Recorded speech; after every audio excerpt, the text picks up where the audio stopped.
Okay, so welcome to our screens clinic for January, looking all at screen sanity and how we can have these conversations with our children. So just before we hit the record, well, I hit the record button, we were just exploring how many screens we have in our home, and it ranged from a very modest 6, I think was the lowest I saw coming through, up to like my household, which probably is more like 13 or 14, possibly even 15 if I dig out sort of like bits and pieces, like the switch and stuff from under not under my bed, but my daughter's bed. So yeah, that's an interesting thing just to reflect on. How many screens are in your home? So for those of you who don't know me, I am Anissa Lewis. I'm a positive parenting coach. My background is in teaching and education until about 9.5 years ago when I stepped out and started my own business, Positive Parenting, supporting parents, whether that's one-to-one in schools or through corporate channels. That's what I do now. And I'm absolutely passionate about helping you to raise happy and confident kids no matter what is going on for you.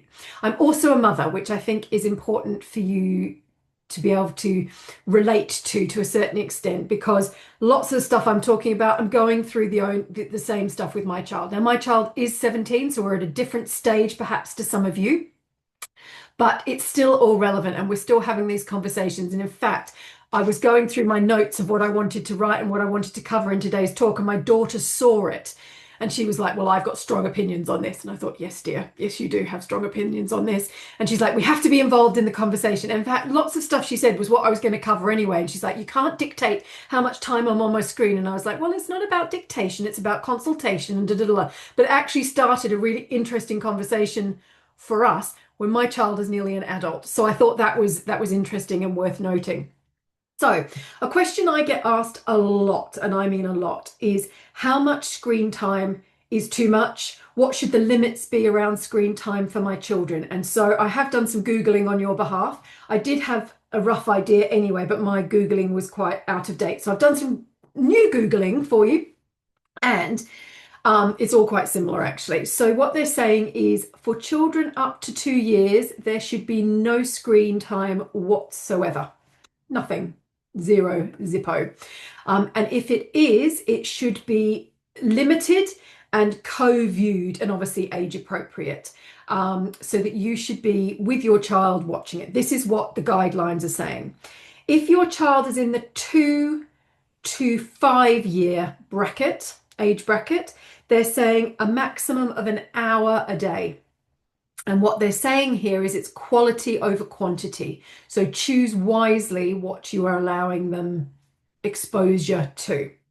The 6 to 12-year-old bracket, they're saying anywhere from an hour and a half to 2 hours a day, which is quite a long time if you consider if your kids are in nursery or after school clubs, and then they're getting home, I don't know, between 5 and 6 and going to bed somewhere between, I don't know, 6:30 and 8:30. That could be their entire time at home. So that's an interesting one. And then they're saying the new body of research, it was a child from 10 years plus, they were saying 2 hours. Now what they're saying is 13 years onwards, no time limit, no strict cap on the time that they can be on their screens. The focus for that age group is balance of screens and other activities and sleep. So I thought that was an interesting one, and that is something that has definitely changed within the last couple of years. So I thought, there you go. For those of you who wanted some guidelines, they are what's out there in the world according to some quite hefty research bodies. So there you go. However, what there also is out there is a body of research around how your family or how your child or how yourself consume screens. So it's not about time limits. It's about, again, probably like we just said for the younger age groups, it's quality over quantity. So this body of research that I've been diving into is about, is it passive? So are you watching TV? Are you scrolling social media? Are you watching endless TikTok videos? And this might be your children as well. It might be YouTube. that's passive consumption of screens. So your brain has gone into sort of a numb state and it's being influenced by what it's being seen, but you are not interacting. Then there's obviously interactive stuff where you're on there, you're creating a presentation, you're writing an email, you are on a gaming console and your children are chatting to the people that they're playing with. They may not physically be in the room with them, but they're chatting. So that is interactive. There's also communication. So are they picking up the phone and doing screen time? Not FaceTime or whatever that is. Or are they, as I say, on their devices, but they are actually communicating with other people? And so, in fact, my husband and I were talking about this. So for him, gaming of an evening, once my daughter and I have gone to bed, is actually his new world of going to the pub. So actually he is communicating, he is working collaboratively, he is using different parts of his brain, but it is screen based. So it's an interesting discussion. There's another one, which is content creation. So are they making music? Are they building their worlds in Roblox? Are they creating some art in an art app or something like that? And then obviously there is work and educational content as well. So it is worth just reflecting on how you and your loved ones, or even having these conversations in a corporate setting or within a school environment, how are these children or you as a family consuming screens? And I think the key body of research is it's about balance. So if your children have been at school or at nursery all day, and if they are coming home and just needing a bit of chill time, a bit of regulation time, then screens actually probably aren't bad. But they could be, because this is all to do with your family. I can't tell you what is going to be right for you and your kids. I don't know you well enough to be able to advise on that. So this is where you are the CEOs of your family, you are the experts, and you will know how to drive this forward. So I think, the question is, how much screen time is reasonable? And that is across a day or across a week. Please just excuse me for one moment. So how much do you feel it's reasonable for your family? So if your children are at school, at nursery, I know, like my daughter's school does everything from an iPad. So their school is very screen based. Are they going to after school activities? Are they sitting down with you and having a family meal? Are they socializing with friends? And then therefore, if we look at what time they're on screens, maybe it's passive stuff, maybe it's for communication, maybe it's this interactive element, is that in balance across the week with whatever else they're doing? Now, if they're glued to a screen for hours and hours across a day, that's probably not a healthy relationship with screens, and we need to look at that. I would also say if their behavior is being affected by what they're watching, by anger levels over not winning games online and all that kind of stuff, that's where we have to step in probably and put in some more boundaries or have a communication around screens. If your children are neurodivergent, then that is going to play a part in their screen usage, because I know my daughter is autistic. I know she uses the screen to help regulate her. I know she uses her phone a lot for music to calm her down, and again, to use as a regulation tool. Is that necessarily, should that be lumped into her screen time allowance? That's for you to decide as a family, or for us to decide as a family. And what I would also say is it's going to be different for each member of your family, depending on age, depending on need, depending on activities that they do outside of the household. Everything is quite, and this is really hard to manage when you've got, a 5-year-old and a 13-year-old within the house, trying to manage their screen time and trying to explain to them that it's okay that the 13-year-old is on for a bit longer than the 5-year-old. I do get that those are difficult conversations. But I think the next part of the discussion is around, what do we or our kids get from screens? And this is a really interesting one. So in the chat box, and obviously if you're listening to this on the replay, you're welcome to send me an email at hello@anisalewis.com. But in the chat box, let me know what you think kids or yourself get from screens. And I will just keep chatting until some words appear. I do like a good chat. It will be on theme, I promise. So what do you think that you or your kids get from the use of screens. And when I say screens, it is a blanket term for gaming, phones, tablets, laptops, computers, anything where a screen is involved. So here we've got interaction, distraction when families are busy, kids enjoying playing games, daydream, escape from life, absolutely. Oh gosh, okay, sorry, we're moving at great speed now. Well done, everybody, for your interactions. So one lady has said, if we're being honest, screen time is often used when adults need some time to do some jobs. You're absolutely right. A break from life, enjoyment, relieves boredom, helps switch off the busy mind, instant gratification, and we are living in an instant gratification world. Playing with friends after school, schoolwork regulations. For the kids, it's chill time, enjoyment through what they're doing, some educational stuff, but mainly distraction. So these are really amazing points, and you're all spot on. What I would say is they're a dopamine hit. We get our happy hormones from being on there, whether that is from the winning of the game or the interaction or the constant scrolling. These gadgets and devices have been devised to make us want to go back. And there's research out there on that. You can go and investigate it, but it's out there. I think if we listen to all the research that was out there, and it is amazingly scary stuff about what screens do for our children and our own brains, we would probably never touch a screen again. However, we do. So knowing what we do, we still allow screens in our life. And it very much is along the lines of what you're saying. It's the dopamine hit. It's easy. It's perhaps easier to shovel food into them. They get a reward, a buzz from that screen time. What I will do is I'm going to pick up on a point that was mentioned, is it can be used as a way of relieving boredom. And what I will say to you is boredom is a gift that we can give our children. They live in an instant gratification society where pretty much everything is at their fingertips.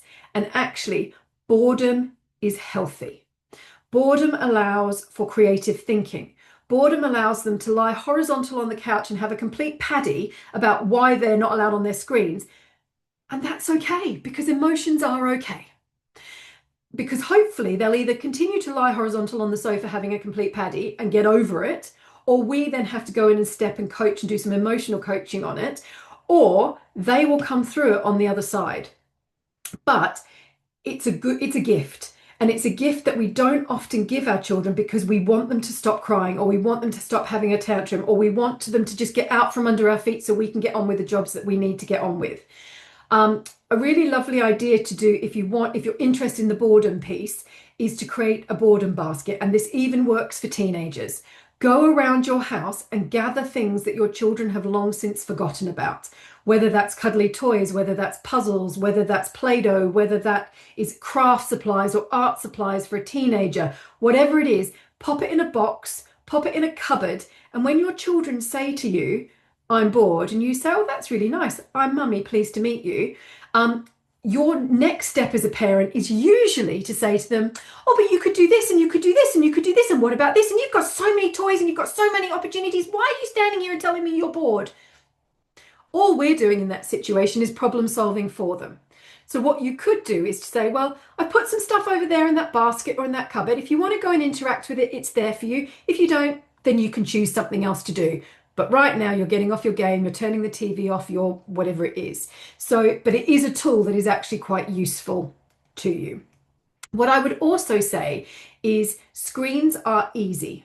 It's so much easier to go and turn on the TV, pick up your phone, get on your gaming console or whatever it is, than think, oh, I'm going to go out and I'm going to get this resource and this resource and I'm going to create this and I'm going to do that. There is a lot of steps for a child to have to work through, even a teenager. And so it is so much easier to press a button.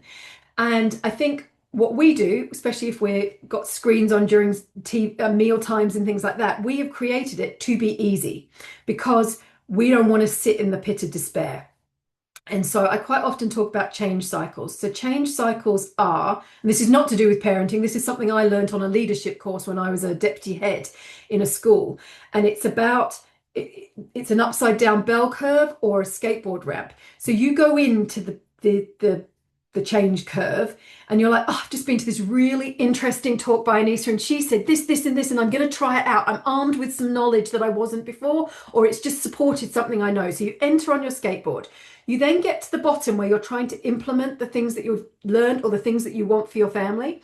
And that they call it the valley of despair. Now I call it a pit because I don't want, a valley is very vast and very big, and I don't want you in there very long.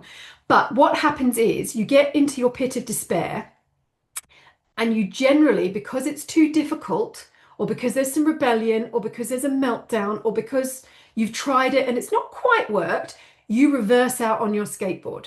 Instead of sitting in that valley, that pit, for possibly more than is comfortable in time. It might be a couple of hours, it might be a couple of weeks, I don't know. You have to be curious and you have to tweak in order to be able to come out the other side of the bell curve, having created a new rhythm, a new routine, a new understanding, a new contract, a new whatever it is around screens. And then you enter in back on the change cycle on your skateboard and you deal with something else. But what I find with the most families that I work with, or the conversations I have around screens, is they try something once, it didn't quite work, and then they back out the way they've come. You're not going to change in a day. It's especially if you are trying to change associations and relationships with screens, which have been embedded and grounded possibly for years. You're going to have to sit with being uncomfortable for a little bit longer. So on that, pleasant note, let's move on to some practical strategies of how we can help our families, influence our families, start conversations with our families. And I think quite often the screen is not the issue, it's the battle that incurs as a result of the screen, for example. I hope that makes sense. So it's not necessarily the screen that has caused the issue, it is the emotion or the behavior around it that then causes this issue as parents and carers. So let's have a think. Communication is key and consistency is key. So if we think about that bell curve, we think about that skateboard, and there we are in the pit of despair, and we've said to our kids, you can only have an hour, or you watch one show and then we're turning it off to go and do something else. And then they go, mum's distracted, dad's doing something else, I can watch another one, or I can just keep going, or whatever. And they learn that your word has no meaning until you erupt, lose the plot, start bringing in threats, consequences, and banning screens in your life, out of your children's life. I always remember my daughter's face when I was having one of those moments as a parent, and I was like, I'm banning screens from the rest of your life. And she just looked at me, I think she must have been 8 or 9 at the time, and went, yeah, right. And I remember as a parent thinking, you know what, I've just made this blanket thing. She knows I'm not going to follow through on it because I actually need screens at times to help me get my life together and all the rest of it. And so what I would say is consistency is key. If you're going to make changes, make small steps incrementally until you get to the place you want to be.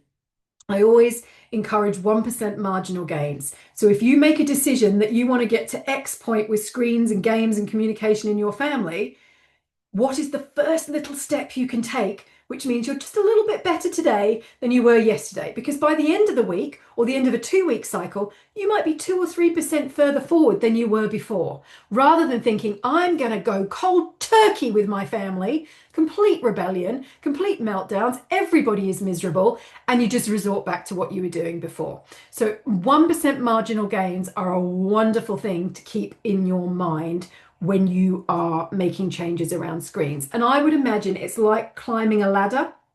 You know your end point, you know you want to get to the roof of the house or wherever you want to get to, but actually what are the little steps you have to take in order to get there so it doesn't feel quite so uncomfortable for everybody else. Okay, the other one is leading by example. And I know that's really hard because I know I'm on my phone doing the food shop. I know I'm on my phone writing an email. My phone is my work. So it's a really hard one to lead by example. But that was actually part of the interesting discussion I was having with my daughter. She said, it's two-faced, it's two-valued. There's rules for you and there's rules for me. And actually, it's okay to have different rules, but have you articulated that? Have you expressed it? Have you talked about it as a family?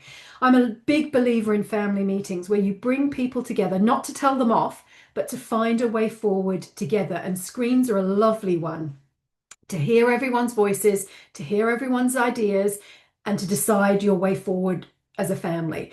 And just because someone down the street, someone in school, someone somewhere else is doing it a certain way, doesn't mean you have to. There are age limits on apps for a reason.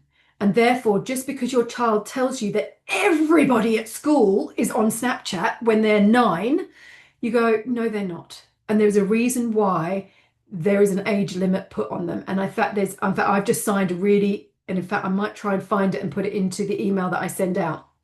I've just signed a petition about following in the footsteps of Australia around the social media and bringing it in younger, or bringing the ban in to stop them getting to it and all that kind of stuff. But obviously that is for you to decide with your family. But it is there for a reason. And I would challenge your children and your young people when they say to you, everybody is doing this. Really? Everybody? So if I went to speak to everybody in your class, everybody in your year group, all the parents, would every one of them say in the affirmative that this is what they're doing? Language is important in this context. iMessaging is important, encouraging our children to express themselves when they're feeling frustrated over screens. I feel because, and then the important next bit is, what can we do about it together? How can we find a way through? Now, you've also got to decide as the parent in the relationship what your non-negotiables are when it comes to screens. And if you have a line in the sand, that needs to be communicated in a loving and nurturing way to bring your kids on board with it, about why your reasoning is in place, why maybe you've read the research, whatever it is, that they need to understand where you're coming from, rather than the blanket rules of, I told you so, that's just the way it is. I think the other interesting one, and this was something I was talking with last week actually with a coaching family that I'm working with. I work with the child separately, and then I work with the parents. And the communication was around, one of the parents didn't have screens growing up and the other one did. There was sort of a very relaxed way of doing it. And the child was very much feeling like the parent hadn't moved on with where society was with screens and the use of them and the demand for them and all the rest of it. So it led to a really interesting discussion. And I would say to you, what are your triggers around screens? How were you brought up with screens? And I know we grew up in a different age, but does that now influence how you are interacting and working with your children around the screen piece? I would also listen to understand. So are you listening to try and fix the problem around screens with your family, or are you trying to listen to understand their point of view? So that's just something to think about. If you want to put in some firm boundaries around screens, you could create something like phone jail. So you literally create a cardboard box. The kids can decorate it if they want, or it can literally just have phone jail scrawled on it in a Sharpie. And it might be that over meals, every phone, tablet that would normally come to the table is popped into phone jail, and it's put up on the top of a cupboard until you've done what it is that you wanted to discuss, or you've had your meal or whatever, and then they can claim it back again. I know we put that rule, we didn't have phone jail, but in our house we had screens can't come to the table. And then actually we might, as a part of a family discussion, have something that needed a screen in order for us to do some research or to answer a question. And then we would ask permission of the family to bring the phone or the tablet to the table to answer that question. So that, again, is just respectful communication. Whatever the rules are that you put in place around screens, do they apply to you as well? I can't answer that. Do they apply to you as well? When and then is quite a nice one. So when you've done that, then of course you can go on your screen. When you've done this, then of course the reward can be a bit of extra time. But actually, you have to do what you want to do, what we need you to do first, because otherwise they're never going to get off their screen to go and pick up their clothes off the bathroom floor. They're just not. So actually the when and then is quite nice. The other one that's quite nice is the yes rule. So our children here know something about, or slight connotations of know, about 136 times a day. They hear the word yes about 11. And so they are already raring for a fight, whether they're 3, 13, 7, or 19, they're raring for a fight when they hear the word no. And that 136 doesn't take into account, stop it, don't do that, what are you doing? If we add all those in, it's about 500 negative connotations in a day. So if you reframe your language, yes, you can have screens when X, or yes, you can have watch your cartoons tomorrow morning. No problem. In fact, I have an issue with screens in the morning, but that's a whole other conversation. Yes, you can have some extra cartoon time tomorrow. If they hear yes first, their brain doesn't flip into the primitive brain, so they are not ready for fight, flight, or freeze. And their brain goes, oh, okay, we can have an interesting conversation about this. If they then come back to you and they go, and they have a meltdown, they whatever, and you can say, but I've just said yes to you. If you continue to have this behavior, this whatever, this meltdown, then the answer is going to be no. So the choice is yours. And then we're giving control and choice back to our children. And I think sometimes it's nice, I'm going to end here because I know I'm running towards the end of this, is that you create a list. So we've got the boredom basket, but that could also fall into a screen alternative basket, although you probably want a more fancy name than that. Or just brainstorm with your kids. What are things you could do if you weren't on your screen? And you could blue tack that to the fridge, to a cupboard, to their bedroom doors and whatever. So actually, it's really hard when you're in that moment and you really want something and you've been told no to think of something else. Whereas if you've already done the thinking when they're calmer and you just say, well, let's have a look at this list, have a look and see what you would like to do. I don't want to do anything. And you say, okay, well, that's a choice. You've chosen that you don't want to do anything, and that's okay, for example. So actually what we're doing is we're just meeting them with where they're at. We're honoring where they're at, but we've also got a little system in place that might help them just move on from screens. So I think knowing what we know, why do we still allow screens? And I think it's what you guys said in the comments earlier. It's basically, it comes down to an easier life. So do you want to sit in that pit of despair for a little bit longer than is comfortable to change something for you and your family? Or do you just want easy? And that's not a question I can answer. That's something that you're going to have to reflect on. Talk to your partner, talk to your kids. If they're younger, you might have to make decisions where actually you are going to sit in that pit for a bit of longer than you want, just to change some habits that have already been established. But the choice is yours. So tell me in the comments, what is your one thing? What's something you've taken away today, whether it's been an aha moment, maybe it's a tip, maybe it's a tool that you want to try, or maybe it's just simply, it just confirmed stuff that you've already done in your own research or your own chatting to other parents and to your kids. I'd just be interested to know your takeaways. So next month, I am back on the 23rd of February. And it's going to be around raising resilient children, which is more the piece around confidence and things like that. So if you'd like to join me for that, you are most welcome. Once you get the replay, feel free to share it with colleagues, with friends, with family, with whoever you feel might like to enter into some conversations around screens. And if I can help you further, then don't hesitate to book in for a free chat and we can see what I can do when I work with parents one-on-one. So let's see what your takeaways were.